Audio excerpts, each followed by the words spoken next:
We are releasing this episode during Holy Week, the week that leads up to Easter, on the day that's known as Maundy, Thursday. And it takes that title, it's thought, because Jesus says in John chapter 13, a new commandment I give to you. And the Latin word for commandment is mandatum. Mandate, we get our word from that. A new commandment. Love one another. Now, of course, love was not a new commandment. What was new is what Jesus adds to it. Just as, in the same way that I have loved you, love one another. What's new is that in Jesus we see a new picture of love, and the love at its heart is the willingness to give yourself.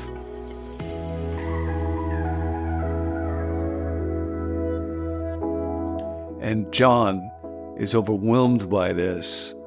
Folks have pointed out in the early chapters of John 1 through 12, the word Zoe, life, occurs 50 times, and light, phos, occurs 32 times. The word for love occurs, I think, only 6 times in those chapters, but at the end of John, in the last 5 chapters, over and over and over, that word for love 31 times. This is the heart of God. And on Maundy, Thursday, in John chapter 13, Jesus meets together with his disciples. Quite famously, there's so many beautiful words written about this scene. I just want to reflect on it with you today. I want to invite you to reflect on it on this Maundy, Thursday, as you get ready for Good Friday and for Easter Sunday. One writer, Severian of Gabala, in the early church, wrote this about this scene of Jesus washing his disciples' feet on Maundy, Thursday. He who wraps the heavens in clouds, wrapped round himself a towel. He who pours the water into the rivers and pools, tipped water into a basin. And he, before whom every knee bends in heaven and on earth and under the earth, knelt to wash the feet of his disciples. And when Jesus is doing these things, he is not disguising who God is. He is revealing who God is. And so we invite him now to come to us, to be present with us, to love and cleanse and change us on this Maundy, Thursday. Here's how John describes it. John 13. It was just before the Passover festival. Jesus knew. Now, in a very important sense, Jesus was not just a victim in this moment. He was engaging in this. He understood. He and his Father were yet in charge. Jesus knew the hour had come for him to leave this world and go to the Father. Having loved his own who were in the world, he loved them to the end. And the idea is not just at the end he loved them. It's not even just that he kept loving them to the end. It's that he gave the ultimate expression of love. John uses the same word here, a form of it, that Jesus uses on the cross when he said, "It is finished." I loved them all the way. That's the love God has for you. The evening meal was in progress, and the devil had already prompted Judas, the son of Simon Iscariot, to betray Jesus. And John here uses the word paradidomi, which means to hand over. Henry Nouwen writes often and beautifully about how although Jesus was a very active person and traveled and taught and healed and trained his disciples, the ultimate contribution that he makes in life is not what he does, but it is what is done to him. He is handed over and he offers himself. He willingly suffers. He gives himself in self-sacrificial love. And I think about so many who are part of our little community, the Fellowship of the Withered Hand, like that man in the synagogue who had the withered hand and was willing to have his brokenness and weakness revealed. I think about a friend who has a daughter struggling with an addiction that would do anything that could change it, but is not in control of that, or as a friend whose marriage, it looks like, is falling apart, would do anything to stop that, but can't, or a friend who had so many dreams in life, has been diagnosed with very, very severe disorder that has disabled many, many things. That would love to be able to be in control of that, but can't. But that does not mean that for any of us, our ability to live in and in some strange way join our sufferings to the sufferings of Jesus, as Paul puts it, participate in the sufferings of Jesus, lies available before us. That is part of the wonder and mystery of the kingdom and the fellowship of the withered hand and the cruciform cross-shaped life.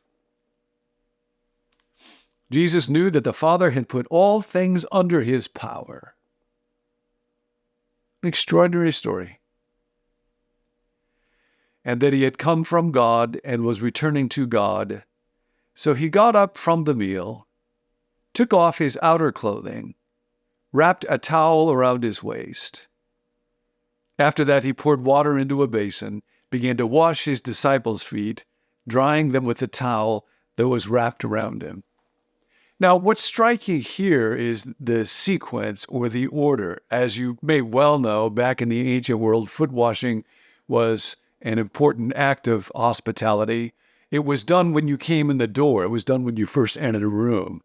And it was a very menial task. So it was given to slaves to do. In fact, if you were Jewish and you were a slave, you didn't actually have to do it. There is, folks who write about this, write, simply no example in ancient literature of a superior kneeling down and washing the feet of his servants. Jesus is the first to do this. And what's striking here is he doesn't do it when they first come in the door. John quite deliberately says it was after the meal had begun. While the meal was going on, Jesus does this. Why? Because he wants it to stick. He wants it to get their attention. He wants them to never forget this moment. So he waits till the meal is going on, and then he humbles himself because he knows his disciples and you and me, our mind always tends to run towards what's in it for me, what can I get, how will I be served? Many years ago, when our oldest daughter, Laura, was maybe in kindergarten or first grade, we were out. I was showing her how to ride a bike, and I had a Band-Aid on my arm, and she said, "How did you get that?" And so I explained to her, I had just had a physical exam, including getting blood drawn, in order to get life insurance. And she was always quite a feeler, as I am. And so I thought, well, this would be a moment to get a little love. And I said, yeah, Daddy had a physical exam to get life insurance. And what that means is if something happens to your daddy, if Daddy dies, then you will get $250,000. You'll be taken care of. And her face got real still and her eyes got real round. And she said, a piece? She was doing the math already. That redheaded girl that you all think is so sweet and kind, and she is, but that's just the human heart, and Jesus knows it. So he washes the feet of his disciples, and then he says, now a new command I've given, what I have done for you, you do for one another. And Peter, you might remember, says, no, Lord, don't do this. And Jesus says, well, it is necessary for you to be washed. You don't understand it yet. You don't understand it now. Now, of course, Peter understood what foot washing was about. He understood what serving was about. But what Jesus was explaining is this is a little parable in a sense of the whole mystery of the incarnation, where he takes off the robes of splendor of heaven, of power, and takes on a servanthood life that then gets fully expressed in the cross.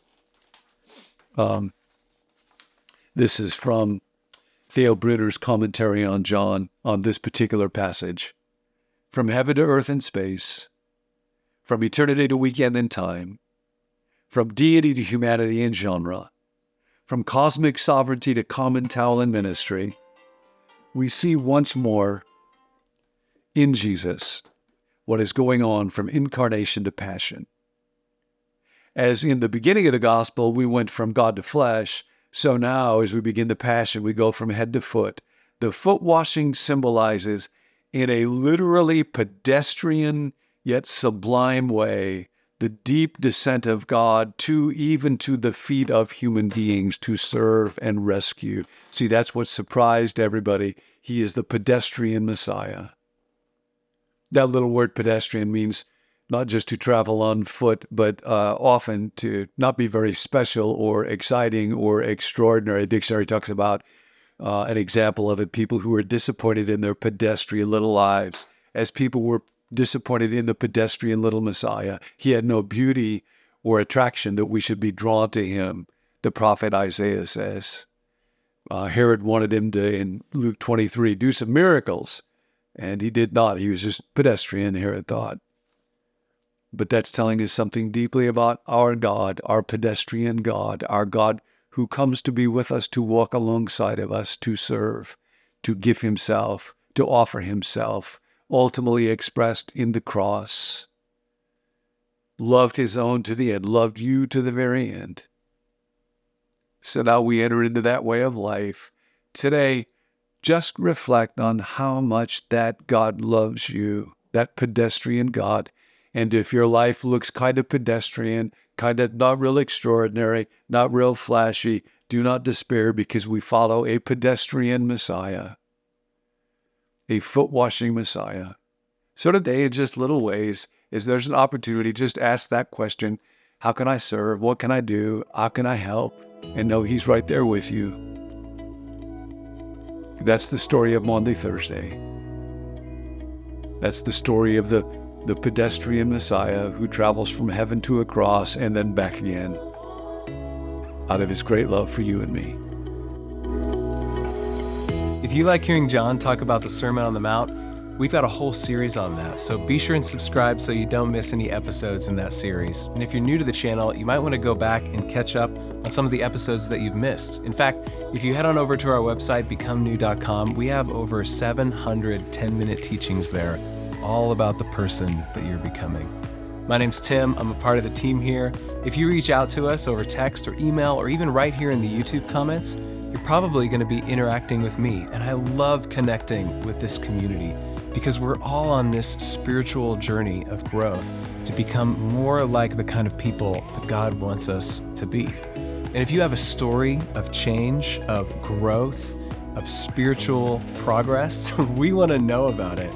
And so I'd invite you to text that to us or email that to us, or even just share it right here in the comments. As often as it happens, as frequently as it happens, whenever it happens, just let us know, because that's the center of the target for us, to help people grow spiritually one day at a time. If you've got a prayer request, there's a small team of us that meet each weekday, Monday through Friday, to pray for viewers just like yourself. You are not alone, and we would love to come alongside you in prayer. You can send us that request at 855-888-0444. We're glad that you're here. We'll catch you next time.